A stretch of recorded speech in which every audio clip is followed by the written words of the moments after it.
வணக்கம். இது நியூஸ் ஃபர்ஸ்டின் மதிய நேர பிரதான செய்தி. உங்களோடு இணைந்து கொள்ளும் நான் டில்ஷாட் தேவதாசன். முதலில் தலைப்புச் செய்திகள். அளுத்கம ரயில் விபத்துடன் தொடர்புடைய ஊழியர்கள் 6 பேர் சேவையிலிருந்து இடைநிறுத்தம். 6 மாவட்டங்களுக்கு விடுக்கப்பட்ட மண் சரிவு அபாய எச்சரிக்கை தொடர்ந்தும் நீடிப்பு. இந்திய மக்களவைத் தேர்தலின் 8ஆம் கட்ட வாக்குப்பதிவு என்று. இனி விரிவான செய்திகள். அளுத்கம ரயில் விபத்துடன் தொடர்புடைய ரயில்வே ஊழியர்கள் 6 பேர் சேவையிலிருந்து இடைநிறுத்தப்பட்டுள்ளனர். இந்த விபத்து தொடர்பில் விசாரணைகளை மேற்கொள்வதற்காக 4 பேர் அடங்கிய குழு நியமிக்கப்பட்டுள்ளதாக ரயில்வே போக்குவரத்து அத்தியட்சகர் LAR ரத்நாயக்க தெரிவித்தார். அளுத்கம ரயில் விபத்து தொடர்பில் எரிபொருள் ஏற்றிச் செல்லும் ரயிலின் சாரதி, உதவி சாரதி, தலைமை கட்டளை அதிகாரி, உதவி கட்டளை அதிகாரி மற்றும் ரயில் நிலையத்தின் 2 பொறுப்பதிகாரிகள் ஆகியோர் சேவையிலிருந்து இடைநிறுத்தப்பட்டுள்ளனர்.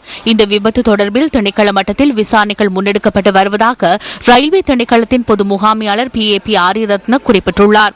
காலியிலிருந்து பயணித்த எரிபொருள் ஏற்றிய ரயில் அளுத்கம ரயில் நிலையத்தில் நிறுத்தி வைக்கப்பட்டிருந்த ரயிலுடன் மோதி இன்று அதிகாலை விபத்து இடம்பெற்றுள்ளது.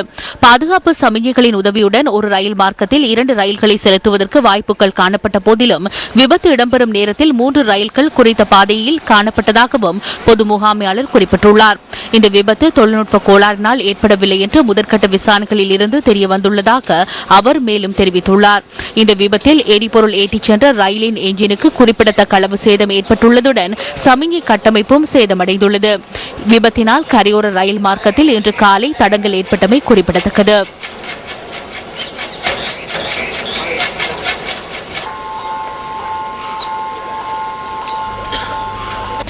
முல்லைத்தீவு மாங்குளம் ரயில் நிலையத்திற்கு அருகில் பளை நோக்கி பயணித்த கடுகதி ரயிலில் மோதுண்டு யானை ஒன்று உயிரிழந்துள்ளது. இந்த விபத்து நேற்றிரவு இடம்பெற்றுள்ளது.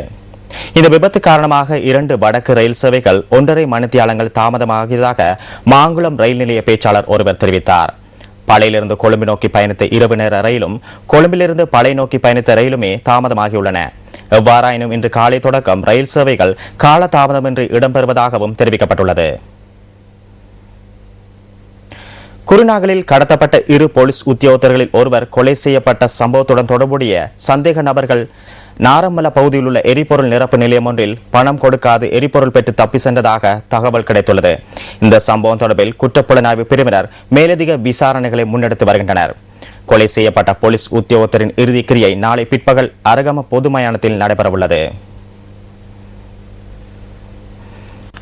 உயிரிழந்த கான்ஸ்டபிள் சந்தன சம்பத்தின் சடலம் கொகரல்ல அரகம பகுதியில் அமைந்துள்ள வீட்டில் வைக்கப்பட்டுள்ளது. கடத்தி கொலை செய்யப்பட்ட போலீஸ் கான்ஸ்டபிள் சந்தன சம்பத் 22 வருடங்களாக போலீசில் சேவையாற்றி வருகிறார். இவர் உயிரிழக்கும் போது வயது 42 ஆகும். 2 பிள்ளைகளின் தந்தையான சந்தன கடமையில் இருக்கும் போது உயிரிழந்தமையினால் அவர் போலீஸ் சார்ஜனாக பதவி உயர்வு பெற்றுள்ளார். குருநாகல் முத்தட்டுக்கல பகுதியில் கடமையில் இருக்கும் வேளையில் குறித்த 2 போலீஸ் உத்தியோகத்தர்களும் இனம் தெரியாதவர்களால் கடத்திச் செல்லப்பட்டனர். குறித்த 2 போலீஸ் உத்தியோகத்தர்களும் குருநாகல் தம்புள்ள பிரதான வீதியிலிருந்து 2 கிலோமீட்டர் தூரம் கடத்திச் செல்லப்பட்டு படகமுவ காட்டு பகுதிக்கு கடத்திச் செல்லப்பட்டனர். இந்த பகுதியில் துப்பாக்கிச் சூட்டு காயங்களுடன் கான்ஸ்டபிள் சந்தனவின் சடலம் கண்டுபிடிக்கப்பட்டது. அவருடன் கடத்திச் செல்லப்பட்ட மத்திய போலீஸ் கான்ஸ்டபிளான அஜித் வீரசூரிய பிரதேசவாசிகளின் ஒத்துழைப்புடன் போலீசாருக்கு வழங்கிய தகவலுக்கு அமையவே இந்த சடலம் மீட்கப்பட்டுள்ளது. போலீஸ் கான்ஸ்டபிள் அஜித் வீரசூரிய கடத்திச் செல்லப்பட்டவர்களிடமிருந்து தப்பித்துக் கொண்டுள்ளார். இவர் தற்போது குருநாகல் போதனா வைத்தியசாலையில் சிகிச்சை பெற்று வருகிறார். மழையுடனான சீரற்ற வானிலை காரணமாக 6 மாவட்டங்களுக்கு விடுக்கப்பட்ட மண் சரிவு அபாய எச்சரிக்கை தொடர்ந்தும் நீடிக்கப்பட்டுள்ளதாக இடர் முகாமைத்துவ நிலையம் குறிப்பிட்டுள்ளது. பதுளை, நுவரெலியா, கண்டி, கேகாலை, ரத்னபுரி மற்றும் களுத்துறை ஆகிய மாவட்டங்களில் மண் சரிவு அபாயம் நிலவுவதாக இடர் முகாமைத்துவ நிலையத்தின் பிரதிப்பணிப்பாளர் பிரதீப் கொடிப்பிலி தெரிவிக்கின்றார். இதன் பிரகாரம் பதுளை மாவட்டத்தில் சகல பிரதேச செயலக பிரிவுகள், நுவரெலியா மாவட்டத்தின் கொத்மலை, அம்பகமுவ, கோரளி பிரதேச செயலக பிரிவுகள், கேகாலை மாவட்டத்தின் திரணியகல, எட்டியாந்தோட்ட, புலத்கோபிட்டிய, தெகியோவிட்டிய பிரதேச செயலக பிரிவுகளுக்கு முன்னெச்சரிக்கை விடுக்கப்பட்டுள்ளது. கண்டி மாவட்டத்தின் சகல பிரதேச செயலக பிரிவுகள், களுத்துறை மாவட்டத்தின் அகலவத்த, மத்துகம, රුක්ගම පාලින්දනුවර වලලාවට පුලත් සිංහල ஹொரண பிரதேச செயலக பிரிவுகள் ரத்னபுரியில் பலாங்கொட பிரதேச செயலக பிரிவு ஆகிய பகுதிகளிலும் மண் சரிவு அபாயம் நிலவுவதாக தேசிய கட்டட ஆய்வு பிரிவினரால் அறிவிக்கப்பட்டுள்ளது. இதேவேளை ராஜாங்கனை இங்கினிமிற்றிய தப்போ ஆகிய நீர்த்தேக்கங்களின் வான்கதவுகள் தற்போது திறந்துவிடப்பட்டுள்ளதாக இடர் முகாமைத்துவ நிலையத்தின் பிரதிபலிப்பாளர் பிரதீப் கொடிப்பிலி சுட்டிக்காட்டியுள்ளார். சீரற்ற வானிலை காரணமாக ஏற்படக்கூடிய அனர்த்த நிலைமைகள் குறித்து மாவட்ட இடர் முகாமைத்துவ பிரிவுகள் தொடர்ந்தும் கவனம் செலுத்தி வருவதாகவும் அவர் குறிப்பிட்டுள்ளார். இதேவேளை பிற்பகல் அல்லது மாலை வேளைகளில் நாட்டின் அநேகமான பகுதிகளில் மழை பெய்வதற்கான சாத்தியங்கள் நிலவுவதாக வளிமண்டலவியல் திணைக்களம் எதிர்வு கூறியுள்ளது. வானிலை தொடர்பான மேலதிக தகவல்களுடன் இணைந்து கொள்கின்றார் திணைக்களத்தின் வானிலை அதிகாரி சூரியகுமாரன். இலங்கையின் மேற்கு பக்கமாக காணப்பட்ட தாளமுக்க வலயமானது தற்போது இலங்கையை விட்டு அப்பால் நகர்ந்து கொண்டிருக்கின்றது. இதன் காரணமாக நாட்டின் அநேகமான பகுதிகளில் பிற்பகல் மற்றும் இரவு வேளைகளில் இடியுடன் கூடிய மழை காணப்படும். அதேவேளை மேற்கு சப்ரகமுக தெற்கு மாகாணங்களின் சில பகுதிகளில் காலை வேளைகளிலும் மழை காணப்படலாம். இந்த இடியுடன் கூடிய மழை காணப்படும் சந்தர்ப்பங்களில் காற்று சற்று பலமானதாக வீசும். கடல் பிராந்தியங்களை பொறுத்தவரையில் புத்தளம் முதல் காலி பொத்துவில் ஊடான மட்டக்களப்பு வரையான ஆழ்கடல் பிரதேசங்கள் காலை வேளைகளில் மழை காணப்படுவதுடன் ஏனைய ஆழ்கடல் பிரதேசங்களில் பிற்பகல் இரவு வேளைகளில் இடியுடன் கூடிய மழை காணப்படும். கடல் பிராந்தியங்களில் காற்றின் வேகமானது மணித்தாரத்துக்கு 20 கிலோமீட்டர் முதல் 30 கிலோமீட்டர் வரையான வேகத்தில் தென் மேற்கு திசையிலிருந்து காற்று வீசும். இலங்கை தீவை சுற்றியுள்ள ஆழ்கடல் பிரதேசங்களில் எந்த ஒரு பகுதியும் கொந்தளிப்பற்ற நிலையில் காணப்படுகின்ற பொழுதிலும் இந்த இடியுடன் கூடிய மழை காணப்படும் சந்தர்ப்பங்களில் கடலானது கொந்தளிப்பாக காணப்படும். ஆசிய அபிவிருத்தி வங்கியினால் வழங்கப்படும் அதிகூடிய கடன் இம்முறைக்கு இலங்கைக்கு கிடைக்கும் என சர்வதேச நிதி திட்டமிடல் சிரேஷ்ட அமைச்சர் பேராசிரியர் சரத் அமுனுகம தெரிவித்தார். கசகஸ்தானில் நடைபெற்ற ஆசிய அபிவிருத்தி வங்கியின் வருடாந்த மாநாட்டில் கலந்து கொண்டதன் பின்னர் நேற்று காலை நாடு திரும்பிய சந்தர்ப்பத்திலேயே அவர் இந்த கருத்தினை வெளியிட்டார். இந்த வருடம் வரலாற்றிலே அதிகளவான நிதி எங்களுக்கு கிடைத்துள்ளது. 600 மில்லியன் அமெரிக்க டாலர் நிதி சலுகை வட்டியில் கிடைத்துள்ளது. ஒவ்வொரு திட்டங்கள் உள்ளன. இவற்றின் கீழ் அடிப்படை வசதிகள், நீர் திட்டம், வீதி அமைத்தல் போன்றவை உள்ளன. புதிய வீதிகள் அமைக்கும் போது 1000 புதிய நகரங்கள் அமைக்கும் புதிய திட்டம் தொடர்பில் கலந்துரையாடி வருகின்றோம். முக்கியமான விடயம் என்னவென்றால், சீனாவில் அபிவிருத்தி வங்கியை புதிதாக நிர்மாணிக்க 50 மில்லியன் அமெரிக்க டாலர்கள் ஒதுக்கப்பட்டுள்ளன. இந்த வங்கியில் இலங்கையும் ஒரு உறுப்பு நாடாக சேர்ந்துள்ளது. இந்த வங்கியின் பெயர் ஆசிய உட்கட்டமைப்பு வசதி வங்கி ஆகும். ලංකාවත් සාමාජිකයෙක් වෙනවා. ඒකට කියන්නේ ආසියානු යටිතල පහසුකම් බැංකුව කියලා. வெளிநாடுகளுக்கு தொழிலாளர்களை அனுப்பும் ஆசிய நாடுகளின் பிரதிநிதிகள் மாநாடு கொழும்பில் நேற்று நடைபெற்றது. வெளிநாடுகளுக்கு தொழிலாளர்களை அனுப்பும் 11 நாடுகளின் ஒன்றியமான ஆசிய சங்கத்தின் பிரதிநிதிகள் இந்த மாநாட்டில் கலந்து கொண்டனர். இந்தியா, ஆப்கானிஸ்தான், சீனா உள்ளிட்ட சில நாடுகளின் பிரதிநிதிகள் இதில் கலந்து கொண்டிருந்தனர். ஸ்ரீலங்காவிட்ட கொழும்பு கிரியாதாமி சபாபதித்துவ லபிலா திபெடு. இலங்கைக்கு கொழும்பு திட்டத்தின் உறுப்புரிமை கிடைத்துள்ளது.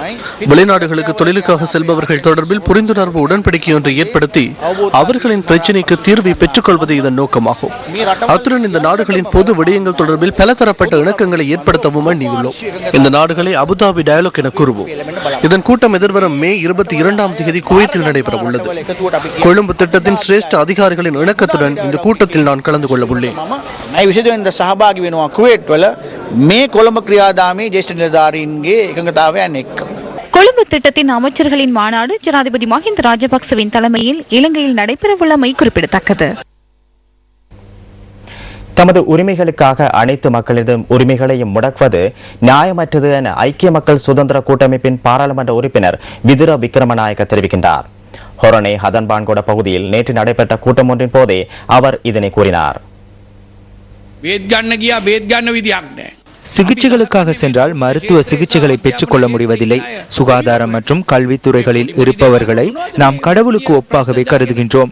ஏன் இவ்வாறு தொழிற்சங்க நடவடிக்கைகளை முன்னெடுக்கின்றனர்? இதனால் சிறுநீரக நோயாளர்கள், கர்ப்பிணி பெண்கள் உள்ளிட்ட பல நோயாளர்கள் பாதிக்கப்பட்டுள்ளனர்.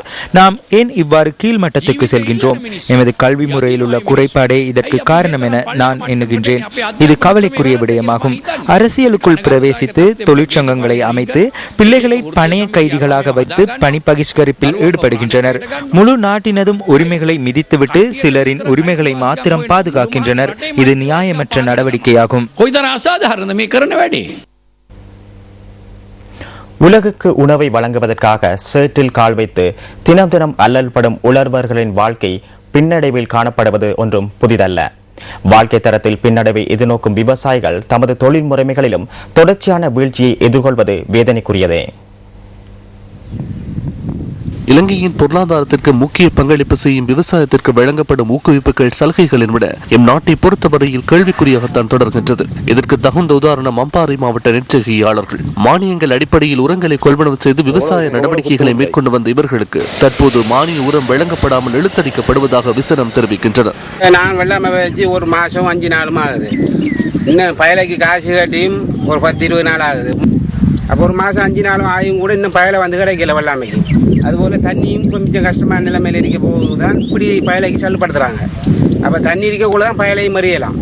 இப்போ பயலைக்கு ஒருக்கா தண்ணி விடலாம், தண்ணி ஒருக்கா பயலை இப்படி செஞ்சு வெள்ளாமை செஞ்சுக்கிறீங்க. அம்பாறை மாவட்ட சிறுபோக நெற்செய்கையாளர்கள் இதனால் பெரும் சிரமங்களை எதிர்நோக்குவதாகவும் பெரும் செலவுகளுக்கு முகம் கொடுப்பதாகவும் குறைப்படுகின்றனர். சாதாரணமாக கொள்வனவு செய்ய வேண்டிய உரத்தினை 4 மடங்கு விலையில் கொள்வனவு செய்வது தமக்கு பொருளாதார ரீதியிலான தாக்கத்தை மேலும் அதிகரிப்பதாக இந்த பிரதேசத்தைச் சேர்ந்த நெற்செய்கையாளர்கள் விசனம் தெரிவிக்கின்றனர். தண்ணி இருக்கிற பதிக்கு எங்களுக்கு தண்ணி பச்சளை மானியம் இல்லாமல் இருக்கு எங்களுக்கு. அப்போ டைமுக்கு எங்களுக்கு செய்யாமல் பச்சளை விட்டு போனால் எப்படி நாங்கள் நடந்து கொள்வது? 40 நாள் அப்போ இதுவரையில் பச்சளை எங்களுக்கு கிடைக்கல. 1ஆம் பாயிலையும் கடையில் போண்டி எறிஞ்சிட்டு திரும்பவும் 2ஆம் பாயிலையும் போண்டி கட்டம் பெய்த எங்களுக்கு நாங்கள் வெள்ளாம காலம் பெய்தாங்க. 350 ரூபாயில் உரத்தினை வழங்குவதாக அரசாங்கம் தமக்கு உறுதியளித்த போதிலும் மானிய உரத்தை வழங்குவதில் கால தாமதத்தை ஏற்படுத்துவது எந்த வகையில் நியாயம் என விவசாயிகள் விசனம் தெரிவிக்கின்றனர். மற்றவர்களுக்கு உணவு வழங்குவதில் முன்னிற்கும் இந்த விவசாயிகளின் தொழிலில் வீழ்ச்சி ஏற்படுத்துவது நாட்டின் அபிவிருத்தியில் வீழ்ச்சியை ஏற்படுத்தும் என்பது திண்ணம்.